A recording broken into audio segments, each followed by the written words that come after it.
नरेंद्र मोदी इस समय बीजेपी की राष्ट्रीय कार्यकारिणी की बैठक में हिस्सा लेने के लिए पहुंच चुके हैं एनडीएमसी कन्वेंशन सेंटर राजधानी दिल्ली में। ये तस्वीरें हम आपको दिखा रहे हैं प्रधानमंत्री नरेंद्र मोदी की। 9 राज्यों में चुनाव होने वाले हैं 2023 में और संभवतः जम्मू और कश्मीर में भी। तो उसके लिए क्या रणनीति है भारतीय जनता पार्टी की? 2024 के आम चुनावों के लिए बीजेपी की क्या रणनीति है? इस पर 2 दिन की यह बहुत महत्वपूर्ण भारतीय जनता पार्टी की बैठक हो रही है। इसमें कई केंद्रीय मंत्री, प्रदेश अध्यक्ष, मुख्यमंत्री, पूर्व मुख्यमंत्री भारतीय जनता पार्टी के हिस्सा ले रहे हैं। लगभग 350 सदस्य हैं जो इस कार्यकारिणी का भाग हैं। मिशन 2024 पर मंथन होगा।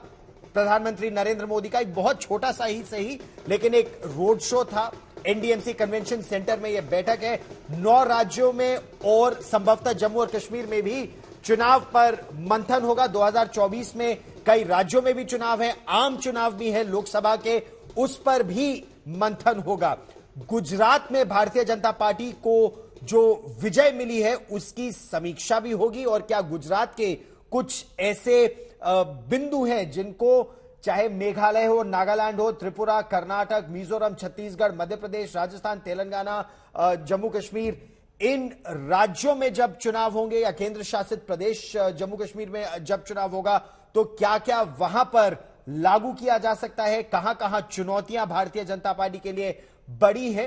जो प्रदेश अध्यक्ष हैं भारतीय जनता पार्टी के, वो अलग अलग बैठकों में पिछले कुछ महीनों में जो उन्होंने कार्रवाई की है अपने राज्यों में इन चुनावों से पहले, चाहे वो उत्तर पूर्व के राज्य हो, और उत्तर पूर्व के राज्यों में अहम चुनाव मेघालय, नागालैंड, त्रिपुरा, मिजोरम में होने हैं। उसके अलावा जो महत्वपूर्ण राज्य बीजेपी के लिए बेहद होने वाले हैं वो कर्नाटक।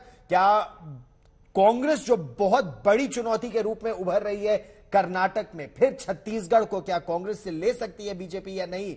मध्य प्रदेश में जो चुनौतियां हैं उनसे कैसे पार पाया जाएगा? यह बहुत महत्वपूर्ण बीजेपी के लिए प्रश्न है इस कार्यकारिणी में।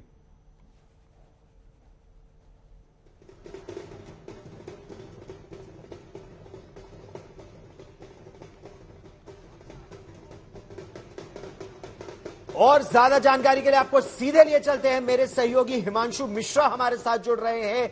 हिमांशु, गुजरात की जीत, लेकिन कर्नाटक, मध्य प्रदेश, छत्तीसगढ़, चुनौतियां बहुत है इस समय भारतीय जनता पार्टी के सामने इस कार्यकारिणी में। फिर G20 की भारत की अध्यक्षता, क्या क्या मुख्य मुद्दे रहने वाले हैं हिमांशु? देखिए, बिल्कुल 9 राज्यों के जो चुनाव होने हैं गौरव इस साल में, वो बहुत मुख्य तौर पर भारतीय जनता पार्टी के सामने चुनौती के तौर पे है। त्रिपुरा और मध्य प्रदेश में भारतीय जनता पार्टी की सरकार है, लेकिन मेघालय, नागालैंड में उनकी अलायंस की सरकारें चल रही हैं। ऐसे में भारतीय जनता पार्टी को उम्मीद है कि मध्य प्रदेश के साथ साथ राजस्थान और छत्तीसगढ़ में एक बार फिर से वो सत्ता पे काबिज हो जाएंगे, जहां 2018 में उनकी सरकार चली गई थी, उनके हाथ से सत्ता चली गई थी। और उसी को लेकर यहाँ पर जो है वो मंथन होना है। इस मंथन के अंदर सबसे बड़ी बात यही है कि किस तरीके से जो है आगे ग्रास रूट तक जाया जाए। और इसीलिए कार्यकारिणी के अंदर भारतीय जनता पार्टी का नारा है कि गरीब कल्याण हमारा संकल्प है। जी हाँ, गरीब कल्याण योजनाओं के जरिए आप घर घर तक जाइए, आम आदमी के साथ कांटेक्ट कीजिए और चेहरे के तौर पर प्रधानमंत्री नरेंद्र मोदी के चेहरे को ही आगे रखिए। अगर ऐसा भारतीय जनता पार्टी करती है तो इसका फायदा भारतीय जनता पार्टी को मिलेगा, ऐसा उनका मानना है। क्योंकि गुजरात के चुनाव के अंदर भारतीय जनता पार्टी ने इसी फार्मूले के तहत काम किया था। सीएम भूपेंद्र पटेल का जो चेहरा है वो पीछे कर दिया था, उम्मीदवार पीछे हो गए थे, पार्टी संगठन काम जरूर कर रहा था, लेकिन चेहरे के तौर पर जो है नरेंद्र मोदी का चेहरा था।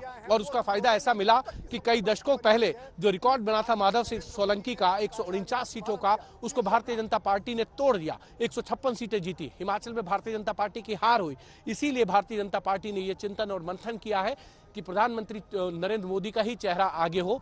और जिन राज्यों में चुनाव होने हैं, जहां पर भारतीय जनता पार्टी की सरकारें नहीं है, क्या वहां पर मुख्यमंत्रियों के चेहरे को घोषित करके आगे जाया जाए या फिर सामूहिक नेतृत्व में चुनाव लड़ा जाए और प्रधानमंत्री चेहरे को आगे करके चुनाव में जाया जाए।